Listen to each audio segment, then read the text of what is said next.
All right, so we are cutting our pilings at 24.5 inches. So we're going to make a mark at 24.5 inches and cut it. Then we're going to roll the board. Give ourselves another little mark. And we're going to go circumferentially. You like that big word? You thought I was just an ag teacher. We're going to go circumferentially around that.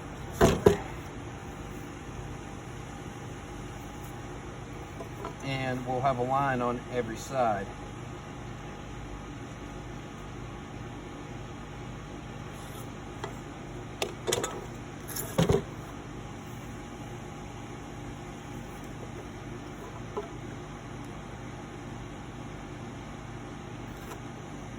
Alright, now this saw is not big enough to cut the whole way through this. It's a 7 1/4 inch circular saw. This is a 6x6, so when you do the math, you have about 3 inches of blade hanging out.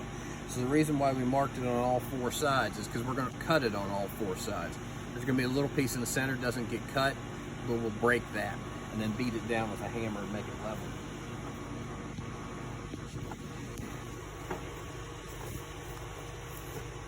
Cut.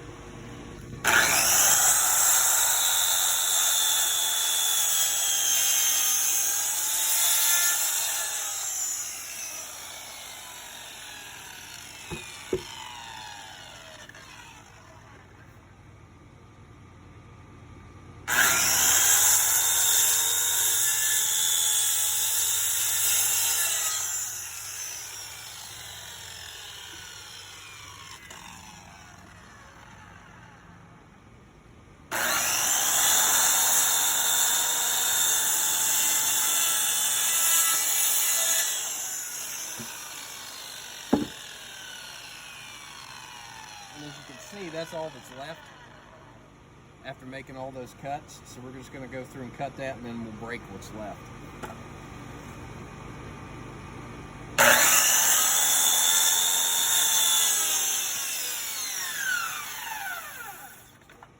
Because the way I was cutting it, it ended up binding, but that's okay because we're going to just bust it in half anyway. So now we got a post. Next thing we have to do is put a notch in the post to help bear the weight of the structure. So we're using 2x6s, so our notch has to be 5 1/2 inches down. So we'll come down here from that 0 mark to 5 1/2 inches. Now these ends aren't going to be perfectly square, but they can give us a ballpark, and we'll be within a 1/16. Make a line.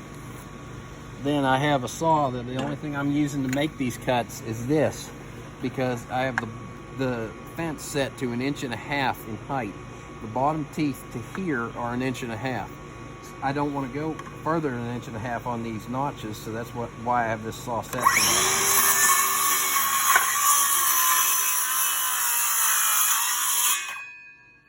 Okay, now that I got that cut made, I can come back, go to the depth of the cut, because I know that it's that deep. Give myself a couple lines.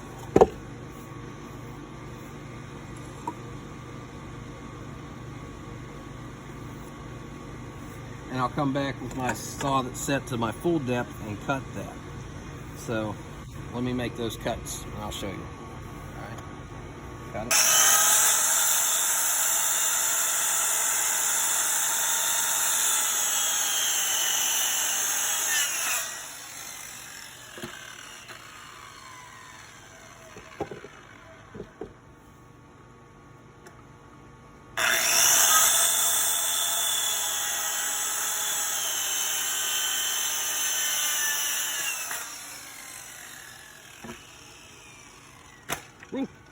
Now, there's still a little piece in the center that didn't get cut, even though I was cutting as deep as I can. I'm going to use the Sawzall to cut that piece out.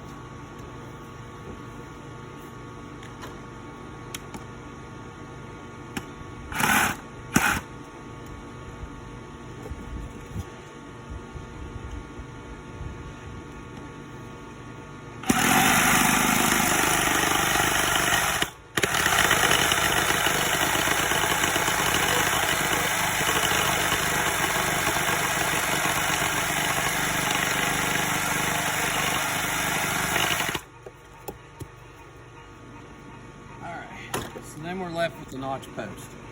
And make sure the nib on top smashed down. And we're ready to set a post. All right, we went back and changed our plan. We decided to put all the pilings around the outside and build it like a table. We've got it up in the air now. We're still in the process of putting in pilings. We're going to level using these outside pilings and come back and put the center pilings in for support. So that's where we're at right now. All right, so this is the piers as we've gotten them in. There's the decking. You can see we've got piers the whole way down. We've got piers in the center. That's for center support. We're going to see how the floor is for strength when we get it decked. If it's spongy in the middle, we're going to put a beam down the center.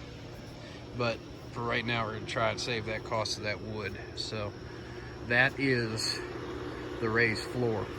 Now, we have one of the other things we have to do before we can start putting down flooring is we have to do termite pre-treat, which is a spray that you do. You spray it all over all your wood. We have to put in right here some stainless steel termite shields. Termites can't climb up over them. Then we need to put down landscaping cloth, and we need to put down rock. That will help keep nasty critters from getting underneath there. It'll also keep weeds and stuff from growing underneath there. So that's where we're at right now.